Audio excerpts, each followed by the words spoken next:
The Kings win their fifth straight game and improve to 2-0 in the NBA in-season tournament. And Fox continues to be absolutely dominant this season. He's averaging around 32 points per game over the 6 games he's played. The Kings are 5-1 in the games that he plays. And Fox is leading the league in fourth quarter points, as you would expect from the reigning clutch player of the year.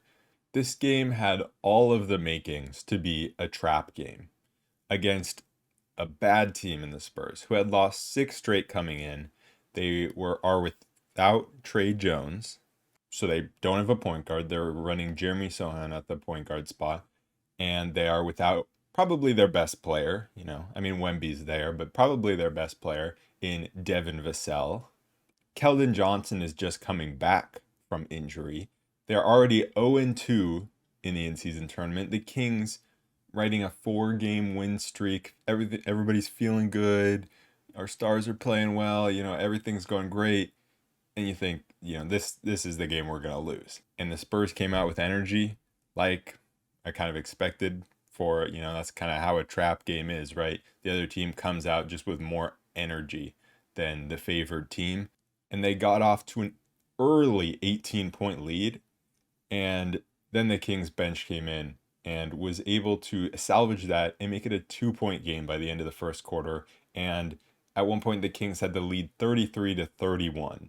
So pretty impressive recovery from being down 18 in the first quarter to being up 33-31 early in the second quarter.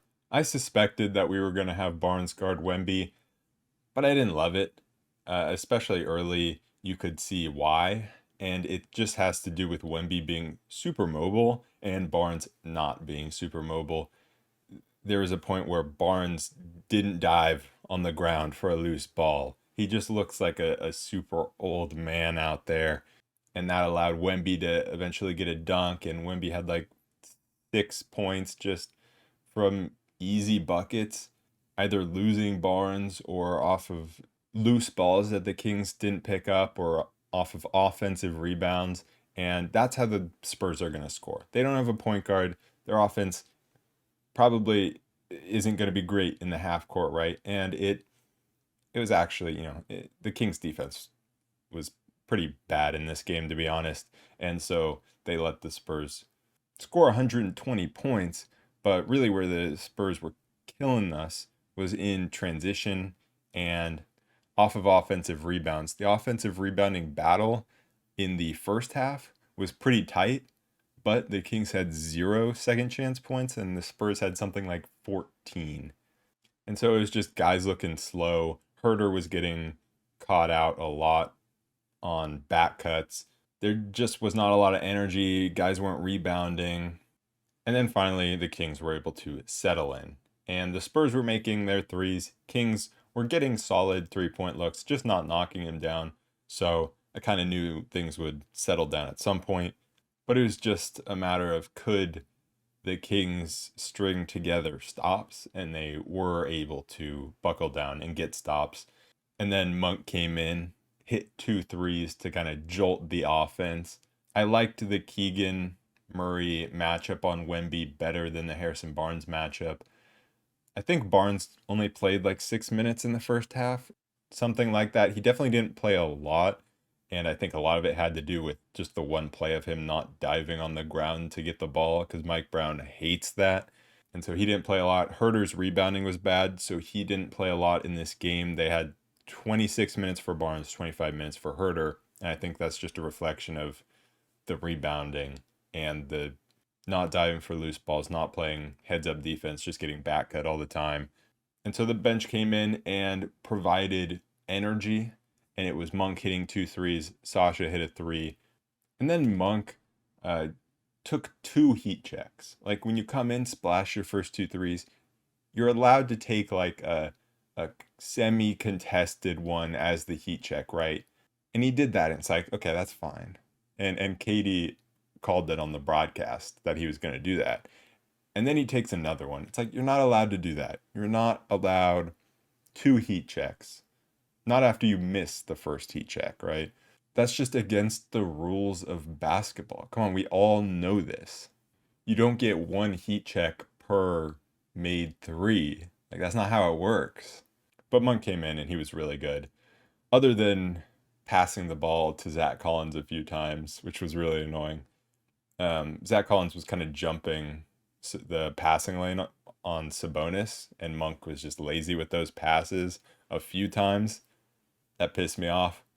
Kind of the Malik Monk experience. He's going to be kind of casual with the ball sometimes, but it's okay. It actually only resulted in one turnover, even though it happened many times. We were able to recover the ball. But other than that, he was really good and just provided the offense that we needed. I think he had 7 assists in the first half, ended with 8 on the game.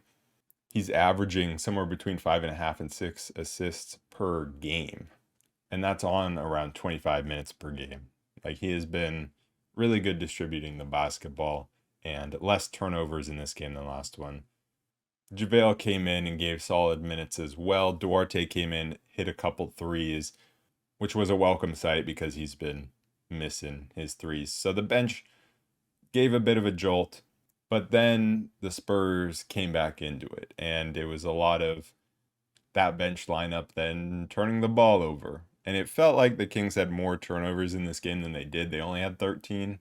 Felt like more, but that allowed the Spurs to go on a run. And it was very much a game of runs and big runs. The Kings let the Spurs go on like 3 big runs. That initial one in the second quarter, and one in the third quarter.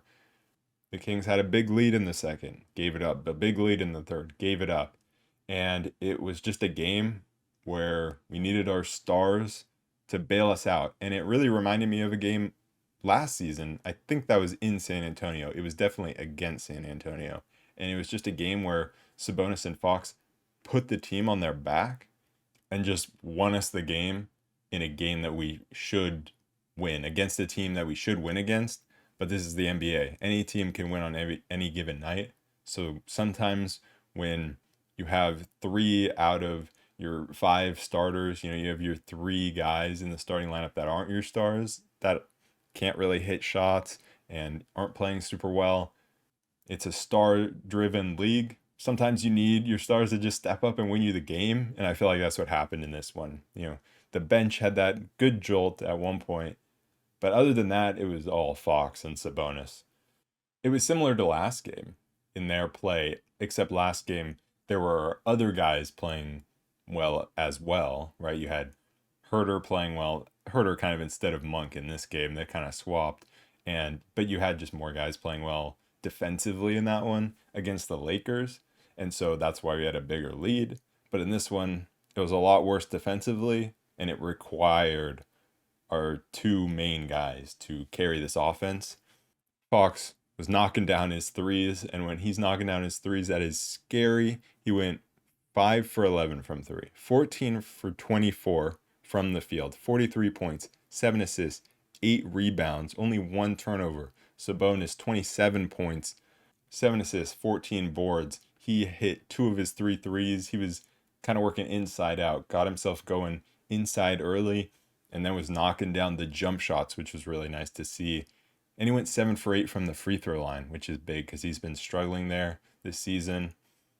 Fox went 10 for 13 from the free throw line, and the only other guy to attempt a free throw was Barnes at 2 for 3 from the line. And those 2 trips to the line for Barnes all came early in the fourth. And those were actually big moments. So that was Barnes' contribution to this game. I don't think he played particularly well, but when he got Victor Wembanyama on him early in that fourth, he attacked, got to the line a couple times, got an and one. And I would love to see more of that from him, because last season he drew so many fouls, went to the foul line so many times, and we just haven't seen that a lot this season. So I would love to see that more. Herter and Keegan couldn't buy a bucket. Keegan's really only had 1 game, I think, this season where he shot well from 3. He airballed one in this game, went 0 for 4. But again, he was playing really good defense. And so it's just weird how in just last season, he was an amazing offensive player and a horrible defender. And this season, he's been really bad offensively, just can't find his shot. At times he's worked inside the 3-point line, which is encouraging, but he hasn't been able to hit his threes. but he's just been a lockdown defender. It's so odd. But I thought he had a really solid game. And, I don't want to lump him in there with Barnes and Herter defensively, right? They all three struggled offensively, but Keegan was giving it as all defensively and was really good. There's a point in that second quarter, and it was when the Spurs went on their run, and it was because the Spurs went to a zone, and that definitely tripped the Kings up for a few possessions. And then they were kind of able to figure it out. And the way that they figured it out was Sabonis just gets the ball at like the free throw line, and then he just backs down whoever is guarding him. Because no one on the Spurs can guard him in the post. Doesn't matter if it's Zach Collins, he's going to just post him.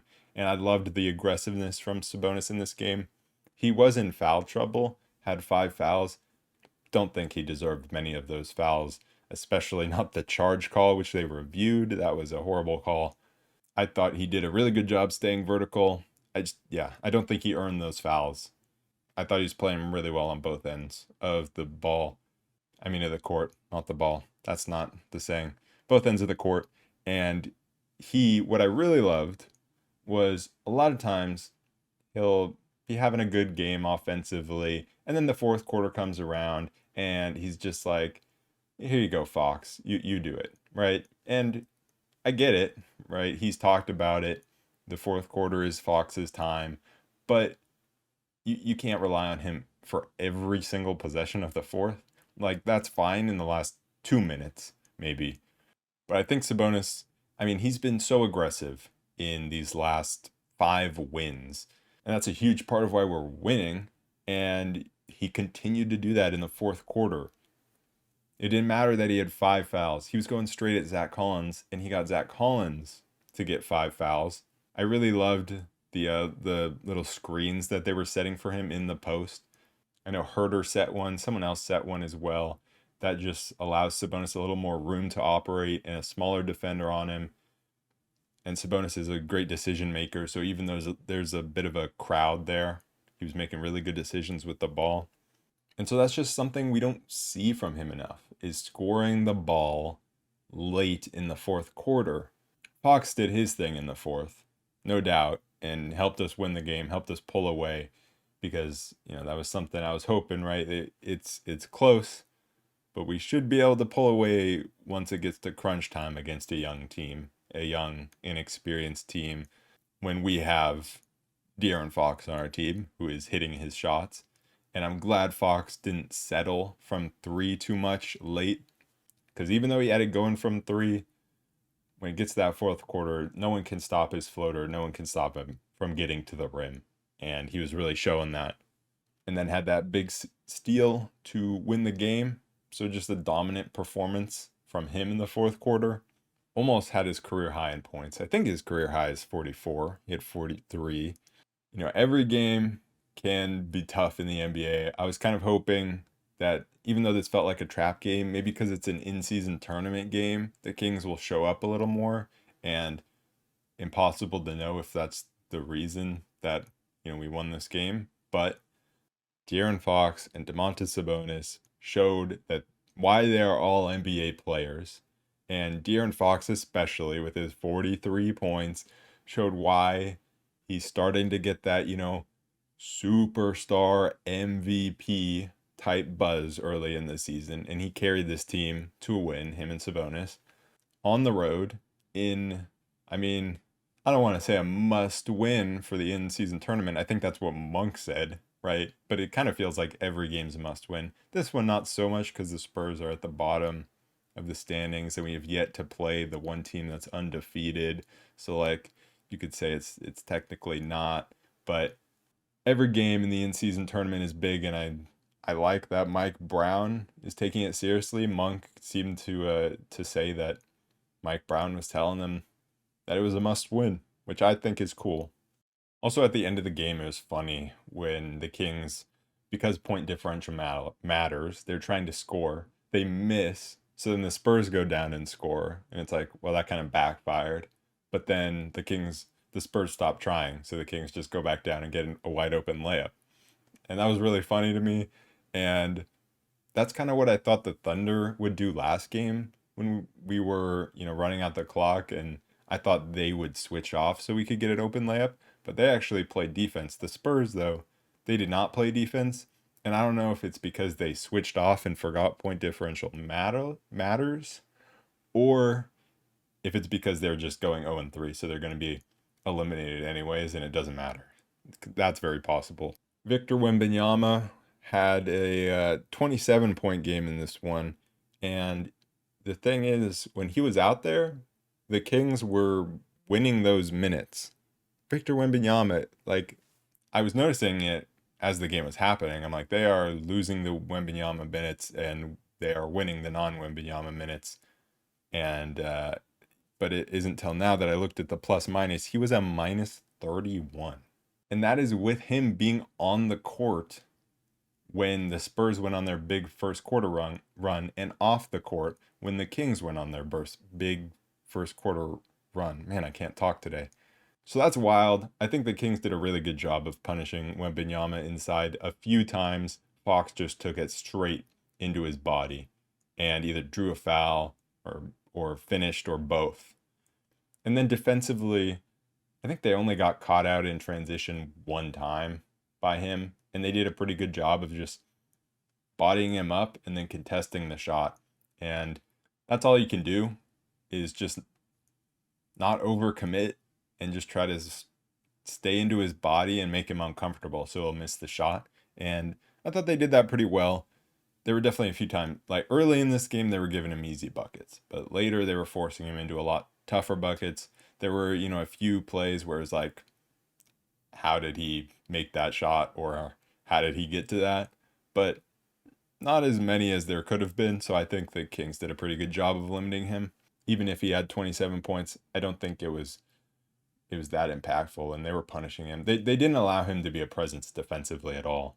He didn't even have a single block in this game. They were doing a really good job of avoiding him around the rim. They weren't scared of him. They were going right into him and neutralizing him, but then they weren't taking poor shots with that he could block. And they were very decisive, I thought, around the rim. So I think that helped. There have been, rookies in the past, or guys who come into the NBA right away and are just as good as Wemby, as making just as big of an impact. But with Wemby, it's just like you have to play in an entirely different way against him. And that's what makes him so different, right? It's right now he may be just as good as maybe Paolo was coming in, or maybe he's better or worse, I don't know, but it's about him kind of changing the whole way that the other team has to attack him and defend him. Like, you have to play so differently around the rim on offense to avoid him. Yeah, you can't take jump shots that you normally could, that he could block. And on the other end, you have to get out to a 7-4 guy and contest his shot. And you have to make sure he can't get around the rim. He's definitely a rookie, though. Made some rookie mistakes, especially in the fourth quarter. Barnes got him on a pump fake. Sabonis got him on a pump fake. It's just like, why are you jumping? You're 7'4" with a massive wingspan. No point to jump, especially against Sabonis. And Sabonis just took him off the dribble and dunked. And that's definitely a rookie move. So that was really nice, a nice move from Sabonis. It would definitely be nice for the Kings to have a bigger wing to throw at Wemby that isn't Harrison Barnes. But I still thought it was solid. What I didn't like defensively was just Barnes was not fighting over screens very much. And then he did finally one time, and he drew a moving screen. I'm like, yes, that is why you fight over screens. And then, the one before that where he went under twice against Keldon Johnson, and then Keldon hit a three. And then there's Kevin Huerter just getting caught ball watching, getting back cut, or just, he was ball watching a lot, even around the rim, letting his guy just get an open pass into the dunker spot.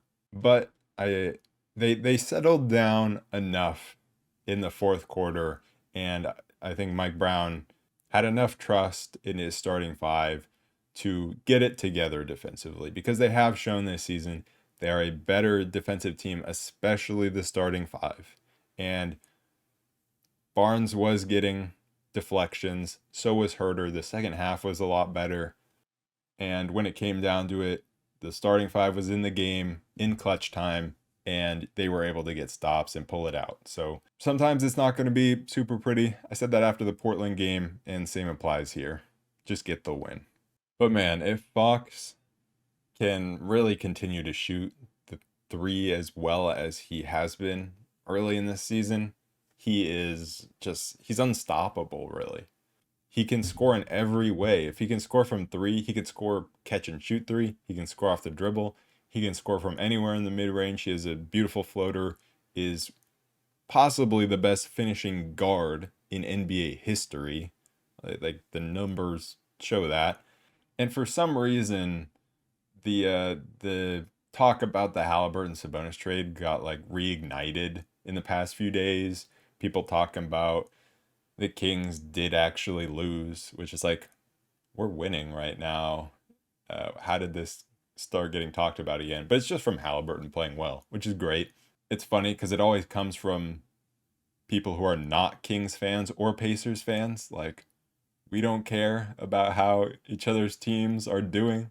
Like, I mean, I don't know about Pacers fans, but I know a lot of Kings fans are cheering for Halliburton, and it's probably the same the other way. And there's talk about Kings traded the wrong point guard.